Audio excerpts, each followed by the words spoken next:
Once upon a time there was a sweet little maiden. Whoever laid eyes upon her couldn't help but love her, but it was her grandmother who could never give the child enough. One day she made her a present, a small red velvet cape, and since it was so becoming and the maiden always wanted to wear it, people only called her Little Red Riding Hood.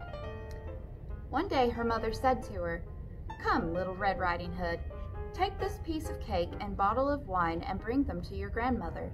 She's sick and weak, and this will strengthen her. Be nice and good and greet her from me.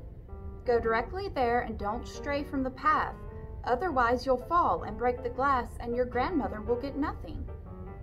Little Red Riding Hood promised to obey her mother. Well, the grandmother lived out in the forest, half an hour from the village, and as soon as Little Red Riding Hood entered the forest, she encountered the wolf. However, Little Red Riding Hood didn't know what a wicked sort of an animal he was and was not afraid of him.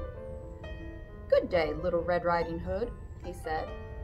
"Thank you kindly, Wolf." "Where are you going so early, Little Red Riding Hood?" "To grandmother's." "What are you carrying under your apron?" "Cake and wine. My grandmother's sick and weak, and yesterday we baked this cake so it will help her get well." "Where does your grandmother live, Little Red Riding Hood?" "About a quarter of an hour from here in the forest. Her house is under the 3 big oak trees. You can tell it by the hazel bushes," said Little Red Riding Hood. The wolf thought to himself, "What a juicy morsel she'll be for me. Now how am I going to catch her?" Then he said, "Listen, Little Red Riding Hood, haven't you seen the beautiful flowers growing in the forest? Why don't you look around? I believe you haven't even noticed how lovely the birds are singing. You march along as if you were going straight to school in the village, and yet it's so delightful out here in the woods." Little Red Riding Hood looked around and saw that the sun had broken through the trees and that the woods were full of beautiful flowers. So she thought to herself, "If I bring grandmother a bunch of flowers, she'll certainly like that. It's still early and I'll arrive on time." So she plunged into the woods to look for flowers, and each time she plucked one, she thought she saw another even prettier flower and ran after it, going deeper and deeper into the forest. But the wolf went straight to the grandmother's house and knocked at the door. "Who's there?"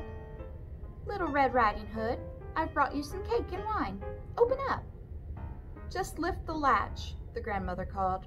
"I'm too weak and can't get up." The wolf lifted the latch and the door sprang open. Then he went straight to the grandmother's bed and gobbled her up. Next he took her clothes, put them on along with her nightcap, lay down in her bed and drew the curtains. Meanwhile, Little Red Riding Hood had been running around and looking for flowers, and only when she had as many as she could carry did she continue on the way to her grandmother. She was puzzled when she found the door open, and as she entered the room it seemed so strange inside that she thought, "Oh my goodness, how frightened I feel today, and usually I like to be at grandmother's." Then she went to the bed and drew back the curtains. There lay her grandmother with her cap pulled down over her face, giving her a strange appearance. "Oh, grandmother, what big ears you have."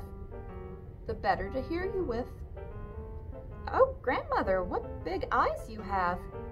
"The better to see you with." "Oh, grandmother, what big hands you have." "The better to grab you with." "Oh, grandmother, what a terribly big mouth you have. The better to eat you with." No sooner did the wolf say that than he jumped out of bed and gobbled up poor Little Red Riding Hood. After the wolf had the fat chunks in his body, he lay down in bed again, fell asleep, and began to snore very loudly. Then the huntsman happened to be passing by the house and thought to himself, "The way the old woman's snoring, you'd better see if something's wrong." He went into the room, and when he had come to the bed, he saw the wolf lying in it. He had been searching for the wolf a long time and thought that the beast had certainly eaten the grandmother. "Perhaps she can still be saved," he said to himself. "I won't shoot." So he took some scissors and cut open the wolf's belly.